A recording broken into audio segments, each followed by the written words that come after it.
I once had a caregiver say, I stopped being a daughter and became the parent overnight.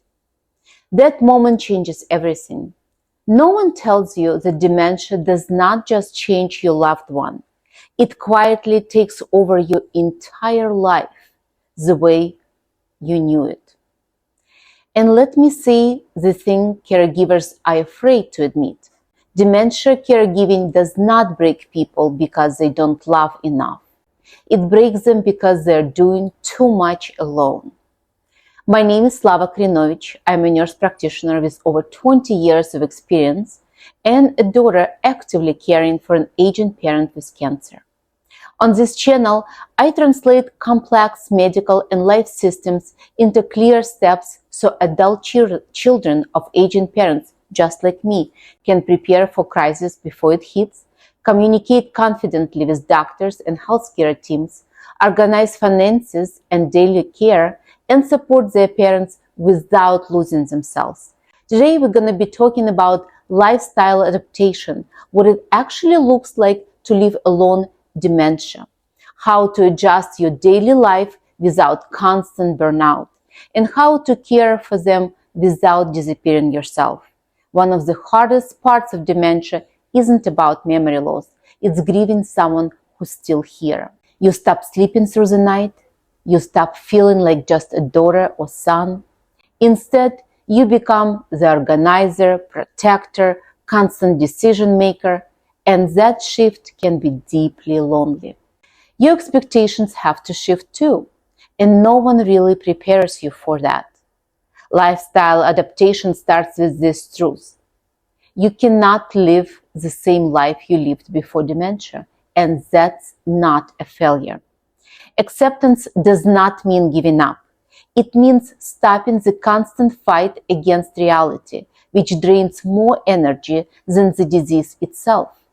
Dementia thrives on confusion, but calm, predictable routines make a huge difference. Here's what adaptation often looks like in real life. Fewer choices of clothes or food that you suggest to your loved one, consistent daily schedules, familiar environments over new experiences, slow pace even when your life wants to rush. This isn't about shrinking life. It's about reshaping life to reduce stress for everyone involved. One of the biggest shifts is learning that logic no longer works the way it used to. Instead of correcting, you reassure, you redirect, you validate emotions even when facts are wrong. Lifestyle adaptation means asking what brings peace right now, not what's technically correct. And that change, while painful at first, can actually reduce daily conflict more than anything else. There is a fear many caregivers carry quietly, not sadness, fear. Fear that one day the person you love might yell, threaten, or even try to hurt you. And if you ever thought, what if I cannot handle this? You're not weak. You're being honest. Aggression in dementia is not a character flaw. It's often a symptom of patient's fear, confusion, pain, overstimulation. But knowing that does not make it less scary when it happens. Why aggression happens for someone with dementia, the world can feel unpredictable and threatening. Aggression often comes from feeling trapped, misunderstood, too much noise, stimulation, fear, especially fear they do not have words for. When the brain cannot process logic, the body reacts instead. This isn't personal, but it feels personal when you are on the receiving end. Let's say this clearly. Being afraid does not mean you love them less. Being afraid does not mean you're failing as a caregiver. Fear is an information. Something needs to change. One of the most important mindset shifts in caregiving is this. Safety comes before guilt. Always. That means stepping away during escalation, changing how or when care tasks are done, bringing in additional support, talking to a medical provider about behavior change. You're not required to endure harm to prove devotion. Loving someone does not mean sacrificing your physical or emotional safety. What to do in the moment when aggression starts? You need to lower your voice, reduce stimulation, noise, or light, give space instead of insisting. You are not giving up, you are de-escalating. One of the most empowering things caregivers can do is plan before aggression happens.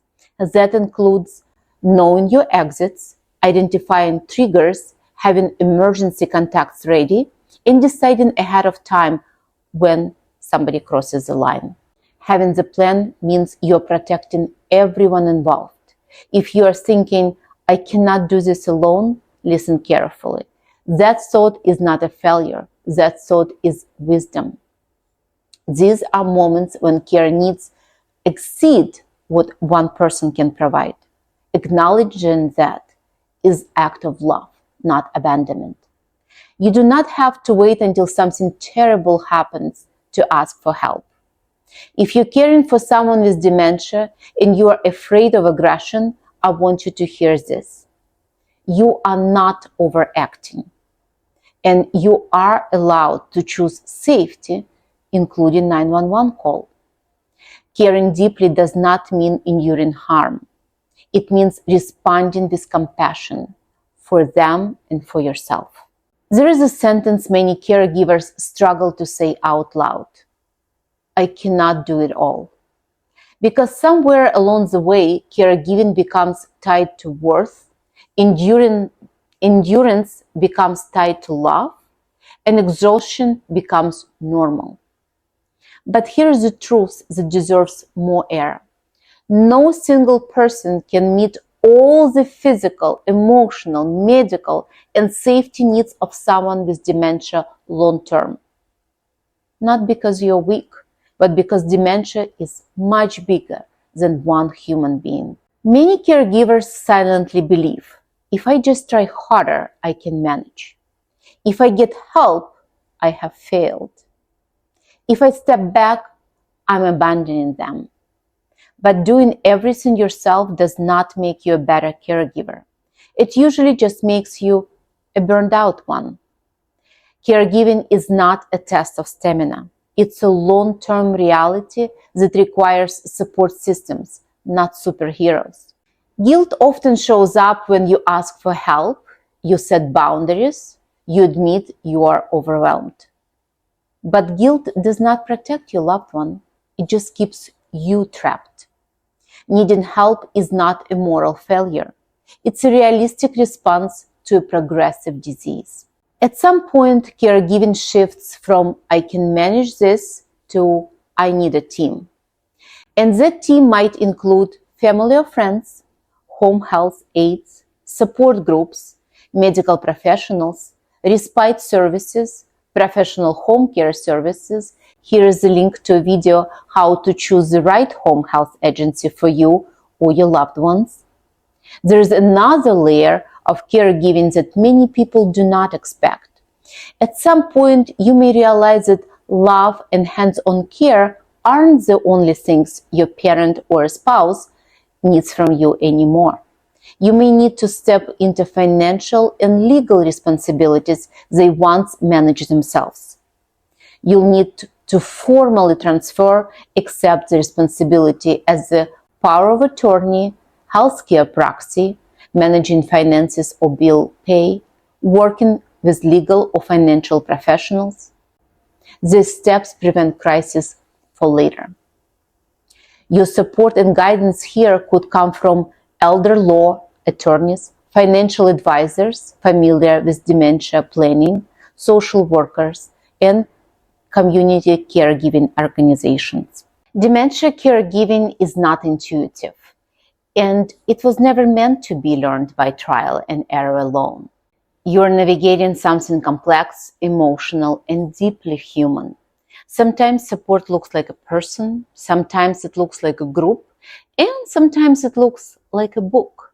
Before I go, I want to share a few books that many caregivers lean on, not for the perfect answer, but for reassurance and perspective. One of the most well-known is the 36-Hour Day.